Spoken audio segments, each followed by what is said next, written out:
Halo Aska, Halo Dana. gimana kabarmu? Ini gimmick-gimmickan dulu ya, kayak yang halo gitu ya. Iya, iya, iya, iya. Gue nggak suka sebenarnya, cuman Kabarku, yang nggak tahu lagi gimana. gue nggak suka. Ya udah sans. Gimana Kabar kabar lu? gue, eh eh I'm trying to pull myself together sih. How about you? Wow, oke. Wow. Yeah, lots of things happening. Literally, lots of things happening in my life for this Ya, pasti past. pasti semua How orang many juga. months has it been? But Hmm, like I have like some super personal ini sih kayak my support system yang he was there for me for 4 years tapi he broke up with me gitu sih, oh and then oke. it makes it even harder. Iya, makanya kayak ya oke, but I'm trying to be okay and I'm feeling much better kok sekarang. How Tapi about lu, you? gue oke, baik-baik aja. Masih sama. Okay. By the way, lu sekarang sibuk apa nih? Gue I'm a freelancer, I'm a freelance host.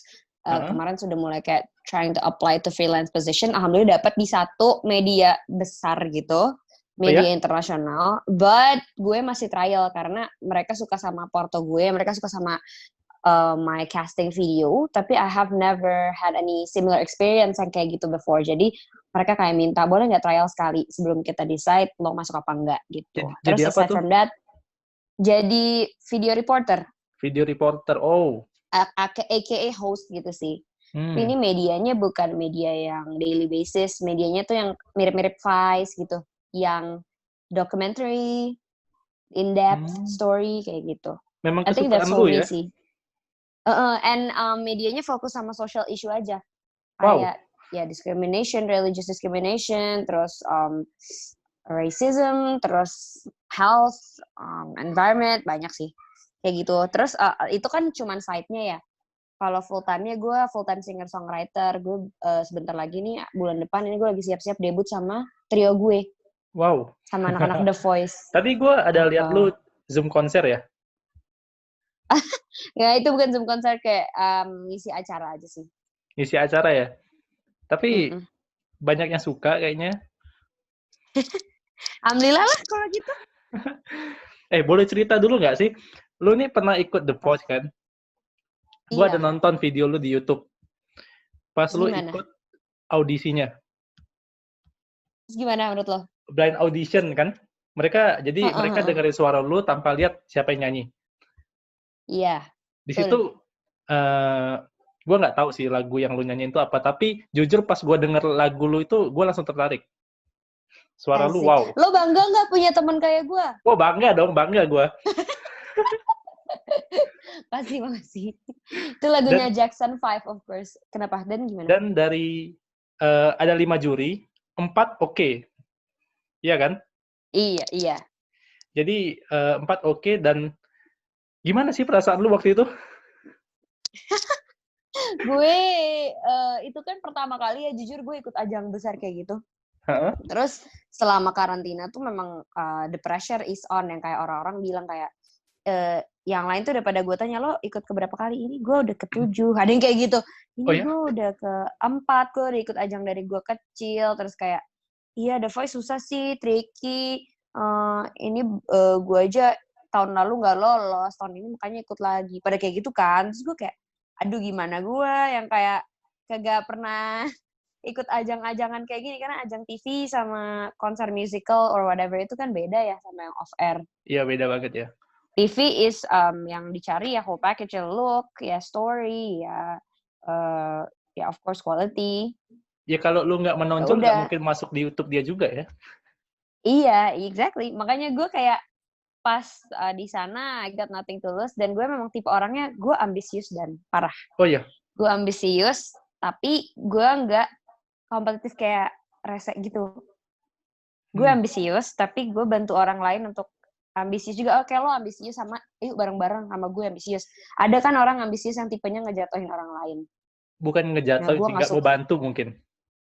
Bukan ngejatuhin, dan ada yang gue pernah punya Ada ya? pengalaman Oh juga yang ada sampai ya? kayak, Sampai kayak benci sama gue terang-terangan, bilang ke teman-teman, apa sih ini orang kayak gitu-gitu, menghasut. Ada, gue ketemunya pas gede lagi, pas udah kayak seumur-umur kayak gitu, gue kayak kaget aja sih, ternyata Baru tahu masih ya? ada yang kayak gitu. Iya, karena gue kan melihat orang, basically kenal orang baru nih, gue melihat mereka sebagai blank canvas aja.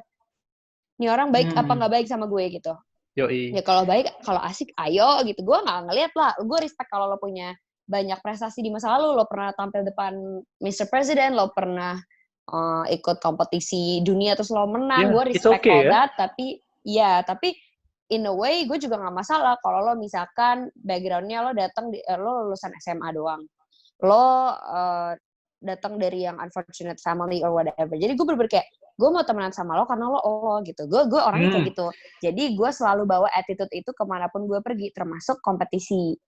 Jadi lu mau temenan walaupun sama siapa aja, karena ya lu mau temenan bukan karena lu siapa gitu ya.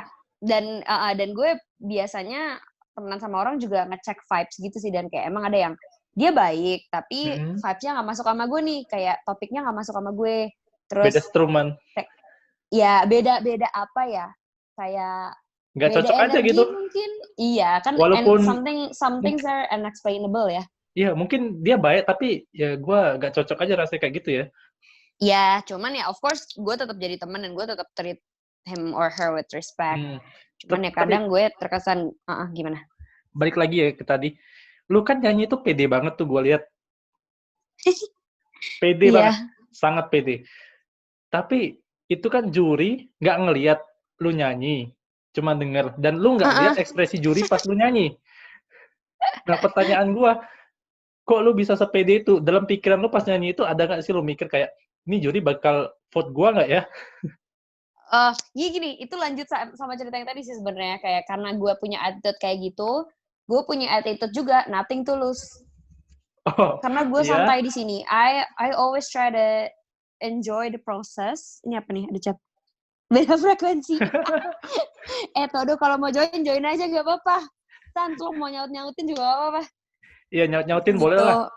Nyaut-nyautin aja Todo, gak apa-apa, biar asik kita ngobs bertiga ngobs. Iya, udah di unmute dia. Gimana Todo, ada yang mau lo tanya sejauh ini? Gue jadi kayak fasilitatornya ya.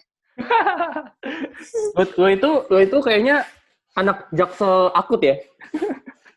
Fun fact, gue orang Bogor. Wow. Nah, Bogor itu selatannya Jakarta kan? Bogor itu selatannya Jakarta kan? Jadi melipir-lipir ke arah Jaksel, ya kan? Of course, padahal itu Depok kan. Soalnya kayak, lagi, kan? kayak gue tuh ngeliat orang Jaksel tuh kan, ya lu tau lah ya, bahasanya suka ngomong Indonesia, Inggris, tapi lu tuh kayak yang gitu loh, yang akut gitu loh. Anjir, emang sensor. Gue bisa ngeproses bahasa Indo, oke, bisa gitu ya. Bahasa Inggris bisa. Tapi kalau yang dicampur tuh kayak, gue tuh mesti kayak muter dulu gitu loh. Tapi ini bukan KW-KW Jakselnya. Asik, oke. Nggak, gue gara-gara kuliah di Aussie sih. Jadi bahasa Indo gue agak agak Boy William gitu. Boy William, bener. Jadi bener banget kayak ya? itu ngaruh banget sih, karena kan gue juga sekolah di UI yang internasional ya. Makanya kenapa gue bisa ke Aussie juga. Nah itu kan setiap hari kita pakai bahasa Inggris juga, learningnya, tugasnya, semua presentasi pakai bahasa Inggris. Jadi memang udah terbiasa, dan lingkungan gue pun lingkungan Jaksel kan. Kebetulan gue emang tinggal di Jaksel. Jadi ya udah anak-anak UI kan begitu juga tuh, ke bawah lah, terus emang ya gitulah. Tapi sekarang ini udah mending banget, gue lebih banyak bisa ngomong Indonya lebih lancar. Dulu tuh banyak mikir kalau mau ngomong Indo, ini apa sih bahasa Indonya, terus kayak nanti kebalik, ini apa sih bahasa Inggrisnya gitu. Kayak bilingual people tuh bener-bener kayak lo bakal setengah-setengah, lo kira lo bakal jago di dua-duanya, tapi gini bakal setengah-setengah. Tapi gini sih, menurut gue kan kayak di Jaksel gitu ya kita tahu gak istilahnya tanda kutip Jaksel itu orang yang katanya suka ngomong Indonesia tapi dicampur sama Inggris gitu. Mungkin apa sih namanya, kayak kita ngomong Indo tuh bisa, oke. Ngomong Inggris juga gue rasa orang Indo udah jago-jago lah ya. Tapi kalau menurut gue, kita ngomong konsisten Indonesia only atau Inggris only itu kayaknya menurut gue itu suatu apa namanya, sesuatu yang nggak mudah gitu. Gue melihatnya sekarang apalagi kan usia kita tuh ngomong, kayak gitu. Baru ngomong, exactly. Soalnya gue juga sebenarnya pernah 5 bulan kan gue pernah 5 bulan di Belanda kan, student exchange. Nah, Heeh. di Belanda itu tuh banyak banget orang-orang dari negara-negara tetangga kayak Jerman, Perancis, Belgia, ada Swedia juga, Denmark juga gitu kan. Itu kan bahasanya kan campur kan, selain Belanda ada bahasa-bahasa lain, which is kita mesti ngomong bahasa Inggris kan. Ini gue juga barusan kan ngomong bahasa Inggris. Iya. Tapi gue ngelihat gitu ketika mereka ngomong bahasa Inggris, mereka ngomong bahasa Inggris tuh bener-bener, ya kan? Ketika mereka ngomong bahasa mereka sendiri, itu juga bener-bener gitu, konsisten. Oh iya. Itu yang gue salut dari mereka gitu. Kok bisa gitu ngejaga lidahnya itu supaya bener. nggak tanda kutip kepleset gitu. Settle berarti ya. Mungkin bukan lebih ini ya, lebih ke habit sih, jujurnya. Karena banyak bahasa Indonesia yang bahasa serapan juga kan. Dan Iya, ada betul. juga beberapa bahasa Indonesia yang ketika dikatakan jadi EYD banget nih. Kayak, Dan kadang-kadang, kalau gue ngeliatnya kadang-kadang ada bahasa Indonesia yang terlalu kaku kalau misalkan kita ngomong itu ke arti Indonesianya, betul kan? Setahu gue ya, kosakata Indonesia itu lebih sedikit dari bahasa Inggris. Jadi enggak, Dan. apa ya, bukan kosakata mungkin ya, ada lah pokoknya. Jadi ketika kita tuh mau ngomong bahasa Indonesia itu susah. Lebih enak tuh ngomong Inggrisnya gitu loh. Iya. Ada lah beberapa kayak gitu. Nah, balik lagi nih tadi ke yang nothing tulus. Iya, belum dijawab ya. Iya. Nothing tulus. Gue jadi ini disclaimer, gue bukan anak Jaksel, anak Bogor yang ke Jaksel-Jakselan. That's the kesimpulan ya. Karena habit aja sih. Ya, kenapa gue bisa pede? Karena walaupun ini adalah kompetisi pertama gue, tapi ini bukan panggung pertama gue, bukan panggung besar pertama gue. Oh iya? Jadi gue basicnya dari dulu tuh anak teater, anak musical. Pernah dengar Jakarta Move In nggak? Jakarta apa?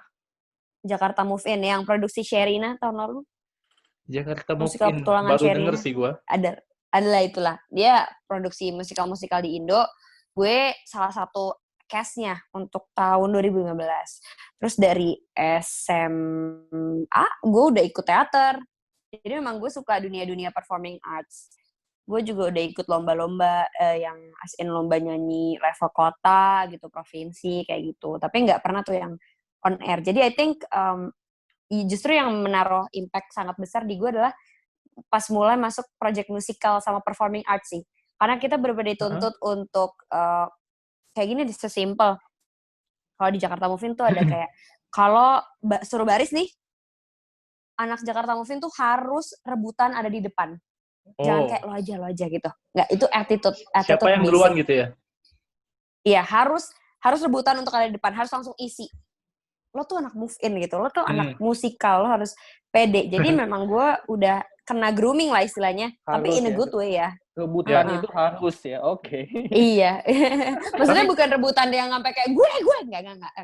Cuman lebih kayak lo harus pede sampai lo tuh nggak kayak lo di depan aja, lo aja yang di depan gitu loh, ngerti gak? Tapi baris. Tadi di awal lu ada cerita nih, temen lu yang pernah ikut audisi sampai 7 kali ditolak kayak gitu.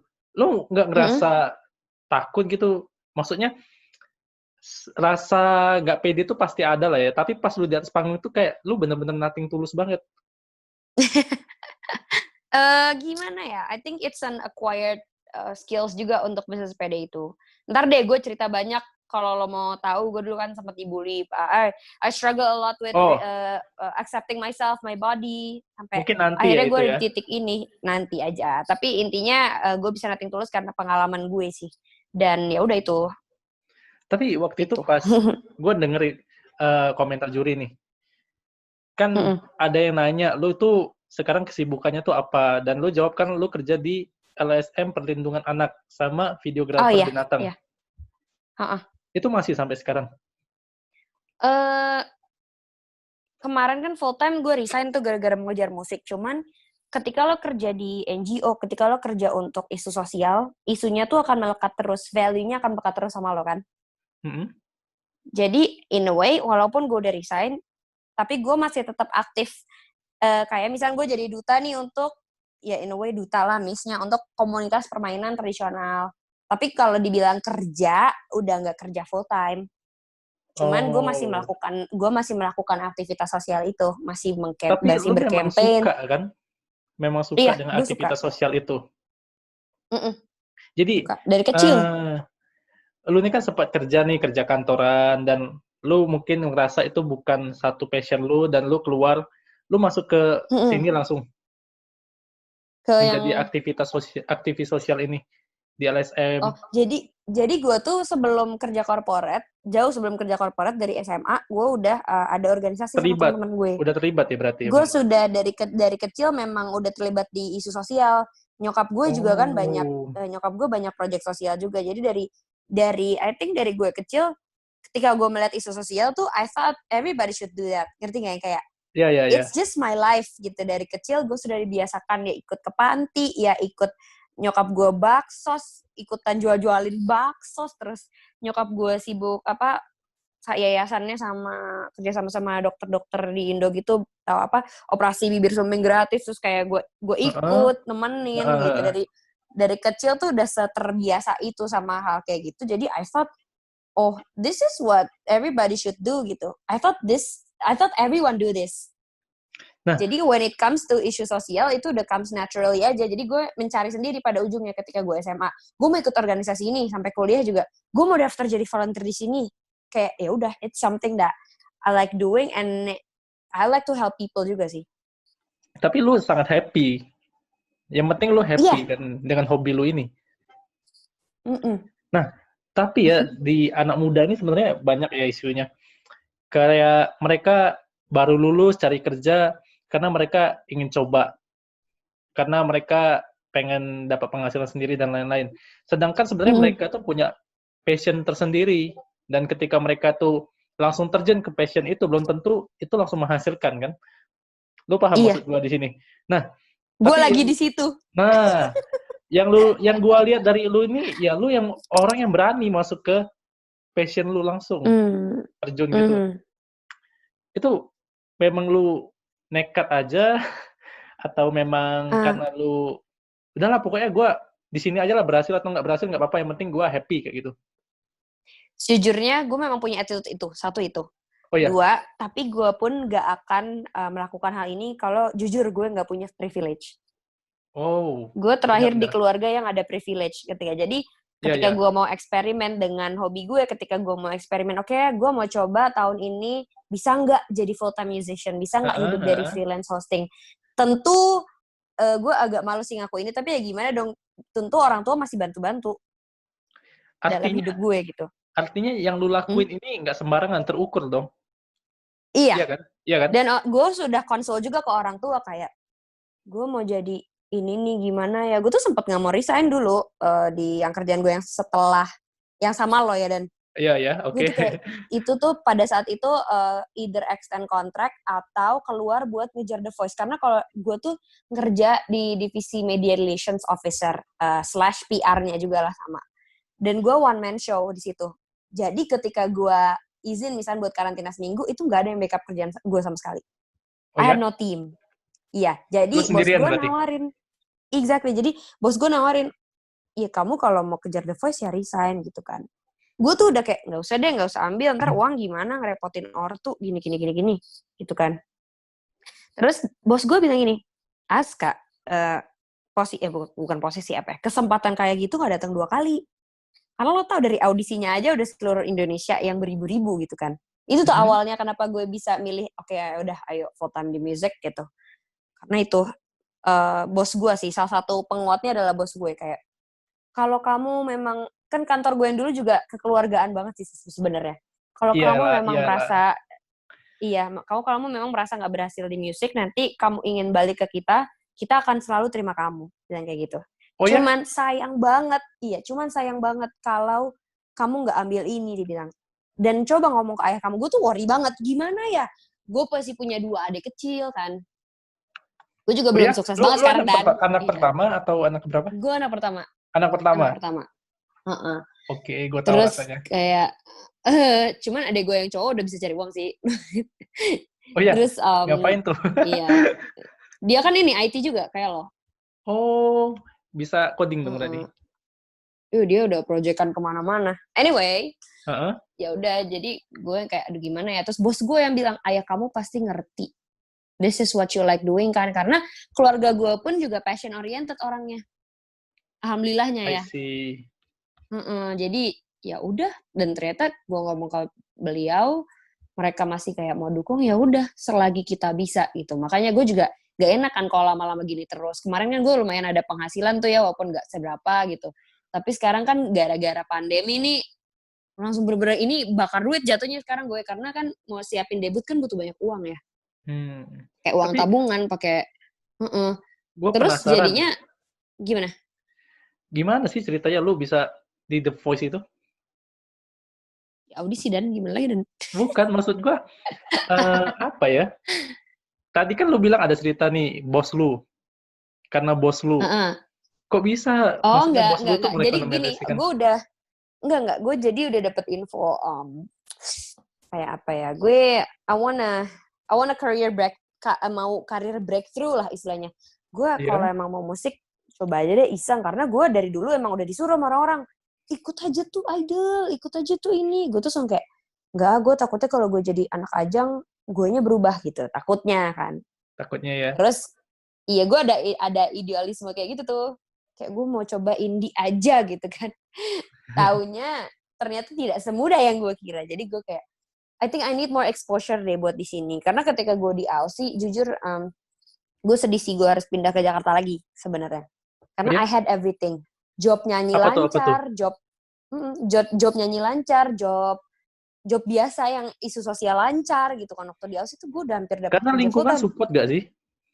Support, dan gue I paved my way juga kayak, karena gue kenal gara-gara jadi ambassador itu, gue jadi kenal sama orang pemerintahan, gue jadi kenal sama orang-orang komunitas, dan situ gue dapet job sampai ini diundang ke festival Asia terbesar di Brisbane, tapi gue harus tolak kerjaannya gara-gara gue pulang.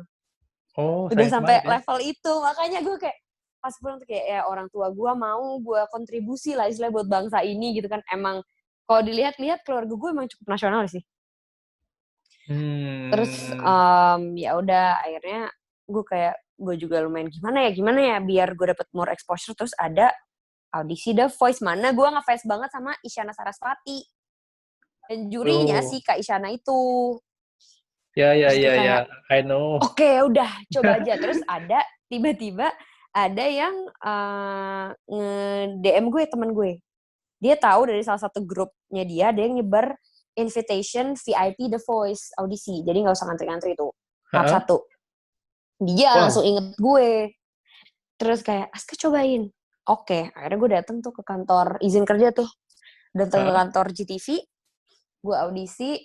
Ya udah, ternyata gue masuk langsung ke tahap 2. Ya udah di tahap 2 ternyata gue masih lanjut lagi gitu kan. Lu datang itu langsung audisi waktu itu? Langsung nyanyi? Langsung. Langsung? Gue, langsung. Terus langsung Karena audisi ini tahap kedua? Enggak. Audisi tahap keduanya berbulan-bulan kemudian sih. Nah, gue tuh lagi dapat yang message gue maju ke blind audition itu pas gue lagi mikirin panjangin kontrak apa enggak sama kantor gue yang lama. Oh, itu udah berarti ya? Berarti Pas banget, Oh, gue nggak tahu tuh ceritanya. Taunya tiba-tiba lu keluar udah di The Voice aja kayak gitu. Iya, emang orang-orang juga kaget. Gue soalnya gue update sih orangnya kadang, tapi gue tuh jarang update proses orangnya. Gak Gue apa-apa lah, kayak pada kita update proses terus tapi nggak ada hasil ya. iya, nah makanya gue udah mulai selektif sih upload ke sosmed, kecuali emang yang prosesnya panjang gitu kan. Kalau The Voice juga ada ini soalnya disclaimer untuk dirahasiakan, confidential sebelum tayang. Itu juga sih. Cuman Waktu itu lu pilih siapa ya tuh udah. jurinya? Vidi Nino. Kenapa lu pilih dia? Gue Waktu itu siapa sih pilihannya? Ada Arman Maulana ya? Vidi Nino terus? Vidi Nino sama Kak Isyana. Kak Isyana. Kenapa lu nggak pilih Isyana? Kan lu ngefans Gue banget tuh. jiper sama, iya, tapi orang-orang juga kayak gitu. Lo kenapa nggak Isyana sih? Terus gue jiper, gue tuh kloter akhir kan. Dan jadi tuh untuk blind audition tuh ada 7 kloter. Jadi si juri pun ngisi space-nya udah pada terisi gitu loh. Terus gue udah denger desas-desus siapa aja yang masuk tim Isyana. Terus singa semua woy. Kayak bener-bener garang gitu. Terus gue langsung kayak, ya gimana dong yang diva super belting yang kayak Whitney gitu suaranya. Terus ada yang R&B banget yang yang riffs and run and all that jazz. Jadi gue kayak, aduh gue gimana, gue masuk di mana ya? Tapi setelah makin kesini gue mikir sebenarnya kan gue basicnya klasik musical. Itu kan sebenarnya Kak Isyana banget. Terus gue kayak oh ya juga ya udahlah. Tapi mungkin jalan gue memang begitu. Kak Nino juga apa? Lu nyesel nggak sih nggak pilih Kak Isyana? Nggak mau bilang gue. Tapi Kak Nino pun gue respect sama mereka sih. Beliau tuh in such young age tuh udah prestasinya banyak banget juga kan sama. Dan mereka gue ngefans dari pas memberikan komentar ke lu nih, mereka pengen banget join ke mereka. Iya kan? Mereka butuh banget orang kayak lu kan. Mereka bilang kayak gitu kan. Wah, gue juga dah ya gitulah pokoknya. Tapi gue juga emang ngefans sama Kanino tuh dari gue SMA, lucu banget. Dulu tuh gue sampai ikut audition buat jadi opening act-nya, konseran. Oh ya? Terus gue dapet tuh, tapi si penyelenggaranya tuh kayak scam gitu, kayak rese banget deh. Dia tuh defisit tapi dipaksa-paksain gitu, pokoknya nggak jelas deh. Jadi itu tadinya kita yang pemenang opening act itu kan harusnya bisa dong ketemu sama artisnya. Iya, iya. Ini enggak, gue bener-bener dilarang-larang. Terus kayak backstage dipisahin, jalan untuk run masuk sama keluar dipisahin banget. Kita nggak boleh foto bareng segala macam. Jadi gue kayak, ya buat apa dong gue jadi opening act lo, tapi gue gak bisa ketemu Ran gitu kan si Kanino. Udah, terus jadi sering tuh nontonin konseran. Terus sampai gue ketemu lagi di event apa gitu. Gue foto bareng sama Kanino. Terus kayak Kanino, semoga kita bisa collab ya. Lu banyak banget ya kesempatannya kayaknya. Enggak. Emang ini aja kan gue lagi ceritain kan. Dalam kurun waktu dari gue SMA loh, Dan. Itu lama loh. Gue SMA nggak ada tuh kayak gitu. Soalnya gue SMA udah di musik juga. Gue udah, maksudnya SMA negeri sih. Tapi gue udah ikut lomba. Gue udah, emang udah suka musik. Udah nyanyi. Memang udah jalan lu banget kayaknya. Iya, terus ya udah, terus makanya pas di The Voice nih ada Kanino, gue langsung kayak probably this is salah satu milestone gue dalam hidup. Track record gue sama Kanino kan tadi cuman kayak opening act, terus ngefans banget, terus sampai gue bisa akrab sama beliau dan di coaching beliau gitu loh, kayak wow. Ketika lu di coaching dia, lu gitu ada cerita sih. Ini nggak? Apa? Yang lu pernah jadi apa ini? Apa? Yang lu cerita barusan ini. Fansnya? Iya. Bilang kayak Kanino, aku ngefans banget sama Kanino dari SMA gitu, kayak bilang gitu berulang-ulang. Terus dia kayak ya waduh gue tua banget ya berarti kayak gitu. Tapi makin kesini gue juga ini kan suka main sama anak-anak Indo Musikgram. Terus ya udah Kanino pernah datang tuh, terus kayak kita bump into each other in multiple occasions juga. Gue kan kadang suka masih nonton The Voice tuh walaupun gue udah keluar. Jadi masih ngobrol sama Kak Nino. Kadang DM gue dibales kayak gitulah. Ya emang jadi akrab aja sih, perks of being in The Voice ya, gue jadi akrab sama Kanino gitu, walaupun nggak akrab gimana, tapi kan at least gue udah jadi kayak gini nih relationship-nya sama my idol gitu. So dreams do come true in a way, ya kan? Satu privilege lah even though it takes 10 tahun gitu untuk jadi bisa ngobrol kayak gini sama Kanino gitu. Nah, tapi lu kalau sekarang nih lebih suka disebut apa? Songwriter? Apa? Penyanyi? Singer-songwriter? Singer-songwriter? Singer-aktivis? Singer-aktivis? Singer-songwriter and aktivis. Iya, singer-aktivis. Wow. Gue pernah tuh baca. Karena, gimana? Di IG story lu ada cerita, lu menyuarakan tentang wanita. Oh. Iya nggak? Yang sexual harassment ya? Baru-baru kan? Iya. Baru-baru itu. Itu apa ya? Gue jarang lu lihat orang yang berani ngepost sesuatu kayak gitu, berani kayak berpendapat, berargumen di media sosial. Karena cenderung kalau kita nih cenderung lebih milih netral atau diam. Tapi lu salah satu kenapa orang lo?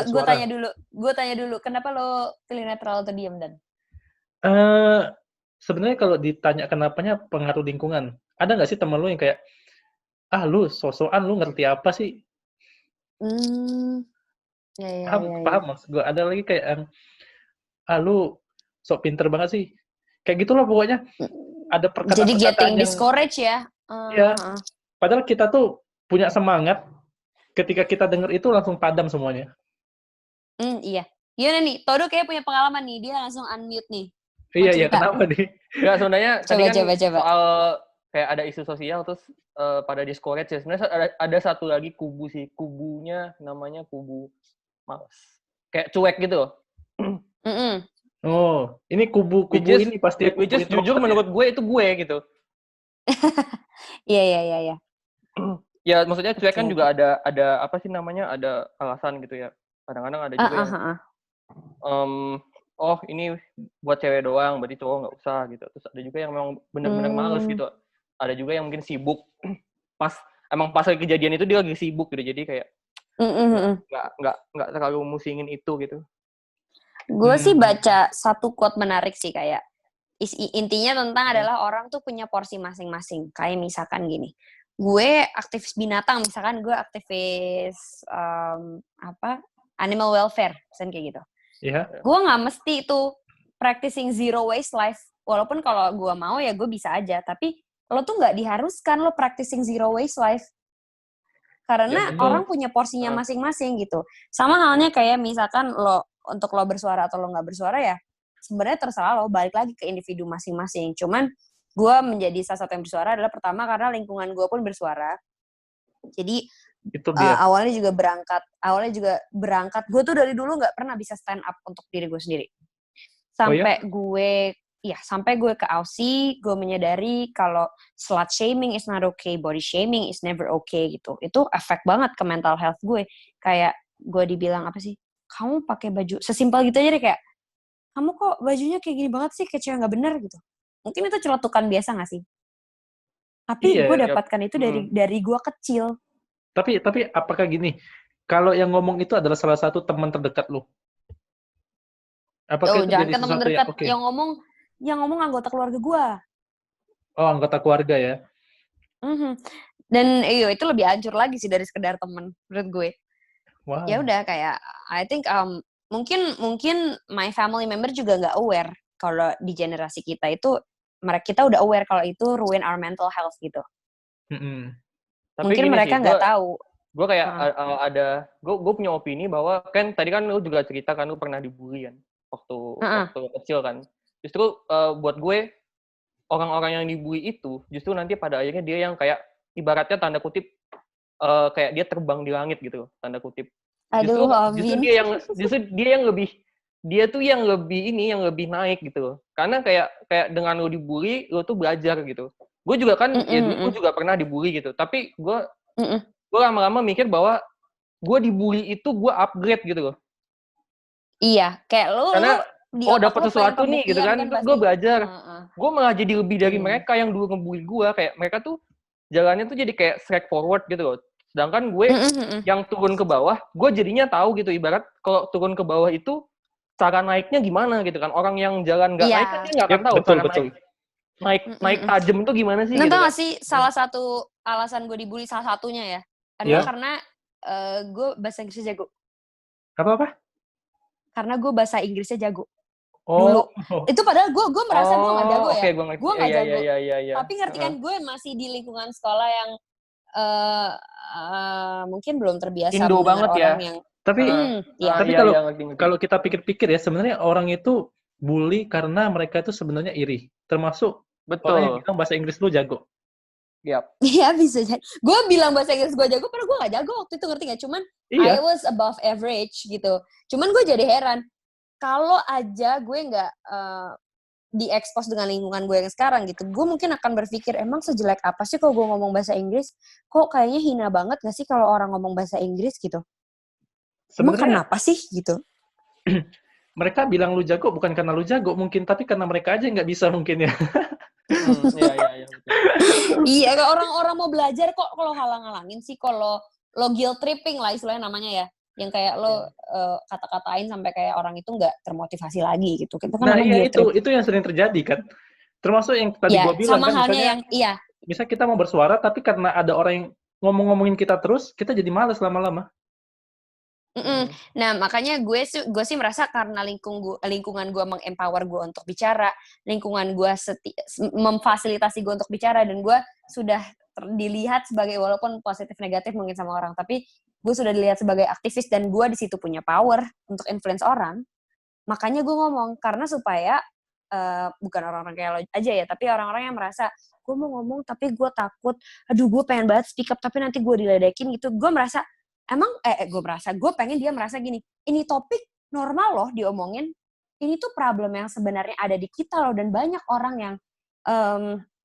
yang ternyata mau speak up tapi nggak bisa. Makanya kenapa gue ada di tengah-tengah kalian gitu. Gue pengen jadi betul. agen yang istilahnya untuk kayak lo nggak sendirian gitu, men. Dari dulu gue selalu pengen mencoba kayak gitu. Kayak I think for the past 2-3 years, makanya gue jadi mencoba menjadi listener ya, daripada kalau orang-orang mau curhat nih, even to strangers gitu ya. Dan gue dapat banyak DM yang tiba-tiba curhat aja ke gue, karena gue gue memberikan vibes yang kayak gue open untuk denger lo. Dan Gue lu ada di selalu posisi mereka. bilang, iya, dan gue selalu bilang ke mereka, gue adalah safe space kalian, karena gue nggak ada judgement. Gue akan dengerin lo, gue akan mencoba seobjektif mungkin, dan ketika lo butuh emotional support, gue akan ada di situ untuk jadi emotional support lo secara jadi pendengar ya. Karena banyak orang yang merasa, ini common cases yang gue temukan, mereka curhat ke orang, mereka malah langsung lo sih kayak gini gitu, apalagi korban itu ya, kekerasan seksual Gua tahu nih rasanya. yang tadi gue singgung itu kan, kayak lo sih lagian pakai baju seksi, lo sih lagian ngapain main sama cowok-cowok gitu. Tapi Apalagi lu pernah nggak sih woman gue rasa apa? kayak gini loh, misalnya lu lagi ngerasain sesuatu yang mungkin lu dibully lah ya, tiba-tiba lu cerita ke satu orang yang lu bener-bener trust banget sama orang ini, lu percaya sama orang ini, orang itu jawab kayak gini, gue pernah di posisi lu tahu nggak?